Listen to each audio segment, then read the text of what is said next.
নমস্কাৰ ছাত্ৰ ছাত্ৰীগণ, আমি এতিয়া সপ্তম শ্ৰেণী গণিতৰ 4.1 অনুশীলনী 4 নম্বৰ প্ৰশ্নটো কৰিব লৈছোঁ। সৰল সমীকৰণৰ চেপ্টাৰটোৰ 6 নম্বৰ প্ৰশ্নটো কৰিব লৈছোঁ। 6 নম্বৰ প্ৰশ্নৰ উত্তৰটো কৰিব লৈছোঁ। 6 নম্বৰত দিছে ইয়াত এক্সৰ ঠাইত বিভিন্ন মান বহুৱাই সমাধানৰ চেষ্টা কৰা। এক্সৰ ঠাইত বিভিন্ন মান বহাব লাগে, ভুল শুদ্ধ এনেকৈ বহাব লাগে। মই ইয়াত যিটো শুদ্ধ হয় সেইটোকে কোৱাই দিছোঁ। প্ৰথমটো দিছে চোৱা, 1 নম্বৰটো দিছে 2x + 5 = কিমান দিছে 11। 2x + 5 = কিমান দিছে 11। 2 লগত এক্সটো পূৰণ হৈ আছে। 2x + 5 = কিমান আছে 11। 2 আমি চালোঁ ইয়াত 5 আছে, গতিকে ইয়াত কিমান হ'ব লাগিব 11 হ'ব লাগিব। ইয়াত 5 আছে হয়নে, এইফালে কিমান হ'ব লাগিব 11 হ'বলৈ 5ৰ লগত 6 হ'ব লাগিব। ইয়াত 6 পাবলৈ 2 লগত কি পূৰণ কৰিম আমি 2 লগত আমি 3 পূৰণ কৰিলোঁ। 2 × 3 = কিমান হ'ল 6। 6 আৰু 5 যোগ কৰিলে কিমান হ'ব 11 হ'ব। গতিকে 6 × 5 কিমান 11 = 11, দুইফালে সমান হ'ল। গতিকে আমি এক্সৰ ঠাইত কি বহালোঁ 3 বহালোঁ। গতিকে x = 3 বহালে আমাৰ সমীকৰণটো কি হ'ব সমাধান হ'ব। এনেদৰে আমি কৰিব লাগিব। একটো হৈ গ'ল আমাৰ। আমি এতিয়া 2 নম্বৰ প্ৰশ্নলৈ আহিছোঁ।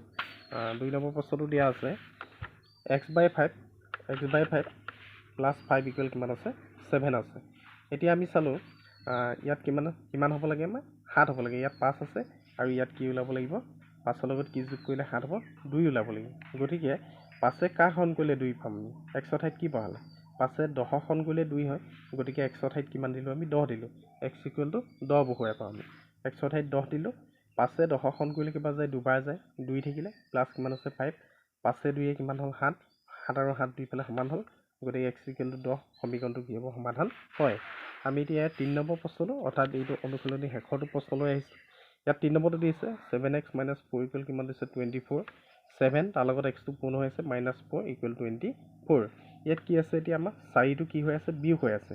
এতিয়া কিহৰ পৰা 4 বিয়োগ কৰিলে 24 হয় এইটো চাব লাগিব। ইয়াত কিমান হ'ব লাগিব তেতিয়া 28 হ'ব লাগিব। 28ৰ পৰা যদি আমি 4 বিয়োগ কৰোঁ তেতিয়া 24 হ'ব। গতিকে 28 হ'বলৈ এক্সত কি পূৰণ কৰিলে আমি 28 পাম। 7ৰ লগত কি পূৰণ কৰিলে 28। গতিকে 28 পাবলৈ এক্সৰ ঠাইত কি দিব লাগিব 4 দিব লাগিব হয়নে, 4 দিব লাগিব। তেতিয়া কিমান হ'ব 7 4 গুণ কিমান হ'ল 28 বিয়োগ কিমান 4। 28ৰ পৰা 4 গ'লে কিমান হ'ল 24 সমান কিমান হ'ব 24। গতিকে এক্সৰ ঠাইত আমি কি বহালোঁ 4। x = 4 সমীকৰণটো সমাধান হয়। আমাৰ এইটো অনুশীলনীৰ শেষৰটো প্ৰশ্ন আছিলে, এইটো হৈ গ'ল। ইয়াৰ পাছত আমি 4.2 অনুশীলনীৰ প্ৰশ্নবোৰ দিয়া হ'ব। চেনেলটো ছাবস্ক্ৰাইব কৰি ল'বা।